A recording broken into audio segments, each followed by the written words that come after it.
Question number 4, एक समचतुर्भुज के विकर्ण की लंबाई 6 मीटर है और एवं 8 मीटर है, तो क्योंकि विकर्ण 2 होगा उसके प्रत्येक भुजा की लंबाई ज्ञात करें। समचतुर्भुज हम लोग पहले ही जान चुके क्या होता है। समचतुर्भुज ऐसा चतुर्भुज होता है जिसका मतलब सभी भुजाओं का मतलब मान जो होता है बराबर होता है।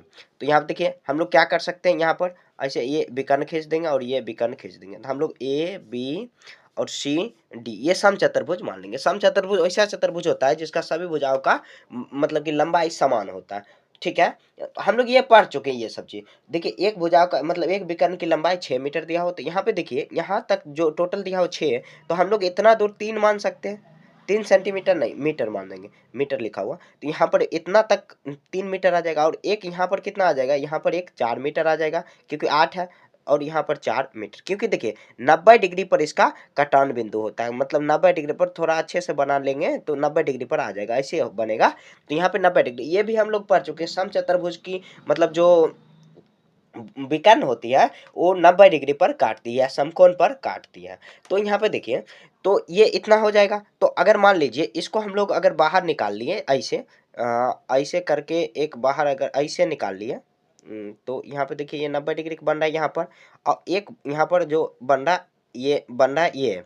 तो हम लोग एक त्रिभुज अगर मान लीजिए ये ही उठा के अगर रख दिए, तो हम लोग ये भी जानते हैं कि समचतुर्भुज का जो होता है भुजा होता है, सभी भुजाओं की लंबाई बराबर होता है। अगर एक भुजा की लंबाई, ये भुजा नहीं ये विकर्ण को मान लीजिए यहीं से ये पूरा और ये पूरा और ये बाहर निकाल लिए, ठीक है, तो यहाँ पे 90 डिग्री कौन किसी के भी साथ हम लोग कर सकते हैं ऐसा। यहाँ पे 3, ये पे 4 आ जाएगा। और ये देखिए विकर्ण के सामने वाला जो भुजा मान लीजिए ऐसे अगर दिया हुआ है सेम इसी के जैसे, और इसको ऐसे ऐसे हम लोग अगर लिखेंगे, यहाँ पर 90 डिग्री, यहाँ पर 3 बना हुआ है, यहाँ पर 4, और यहाँ पर यही भुजा अगर निकाल लीजिए, ये जो कर्ण है, कर्ण हम लोग आगे चल के पढ़ेंगे जब 10वीं में जाएंगे, या 10वीं में नहीं आप जानते होंगे, पाइथागोरस थ्योरम से इसको हम लोग निकाल सकते हैं। अगर कर्ण का मान निकाल लिए, अगर कर्ण का, तो आराम से निकल जाएगा। तो हम लोग क्या करेंगे, यहाँ पर विकर्ण लिख दिए हैं, सबसे पहले ऐसे कर लेंगे, सेम ऐसे ही करना है आपको भी, ठीक है। अब लिखेंगे हम लोग कर्ण स्क्वायर बराबर, फॉर्मूला लिखा लें, कर्ण स्क्वायर बराबर होता है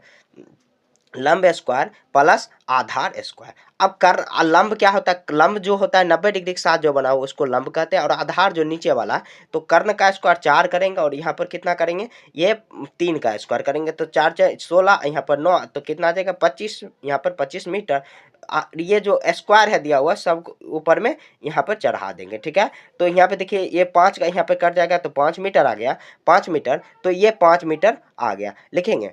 अतः प्रत्येक भुजा की लंबाई, अतः प्रत्येक, थोड़ा देखिए हो सकता है कि फिगर बनाने में गलती हो गया हो, गलती नहीं थोड़ा सा इधर डिफरेंस हो गया। प्रत्येक भुजा की लंबाई बराबर, भुजा की लंबाई बराबर 5 मीटर, क्योंकि समचतुर्भुज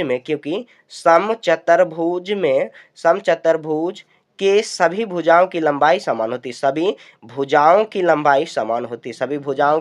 लंबाई समान होती है या बराबर होती है, ऐसे भी हम लोग लिख सकते हैं। तो देखिए हम लोग इस तरफ पिक्चर पहले बना लिए, पिक्चर बनाने के बाद मेन समझना है कि विकर्ण, तो विकर्ण बीच वाला होता है। तो यहाँ पे देखिए हम लोग 3-3 में बांट दिए, जैसे मान लीजिए पूरा 6 होगा, तो क्योंकि देखिए विकर्ण जब भी बीच में जहाँ कटान बिंदु होगा आधा आधा ही होगा, तो यहाँ पे 3 3 6, इसको कर दिए 4, फिर 4 8, एक विकर्ण इतना बना लिया, और इसी को बाहर निकाल लीजिए। इसका लंबाई अगर निकल जाएगा, मान लीजिए इसका लंबाई निकला, तो सब 5-5 मीटर का ही होगा, वही काम किए। बस ऐसे ही आपको सजा के बनाना, 3 जो पिक्चर है इसी तरह बाहर निकाल के आपको रख देना, और कर्ण की लंबाई निकाल लेंगे, कर्ण आराम से निकाल, मतलब कर्ण स्क्वायर बराबर, ये पाइथागोरस प्रमेय होता है, इतना लिखने की कोई जरूरत नहीं है, बस ऐसे निकाल देना। उसके बाद लास्ट में ये लिख देना है, क्योंकि चतुर्भुज की सभी भुजाओं की लंबाई समान होती है, बस हो गया। प्रत्येक भुजा की लंबाई, मतलब एक भुजा का लंबाई 5 मीटर आया, तो प्रत्येक भुजा की लंबाई सेम जैसे वर्ग हम लोग बनाते हैं वैसे ही बनेगा, ठीक है। तो इस तरह आपको ये सॉल्व कर देना है।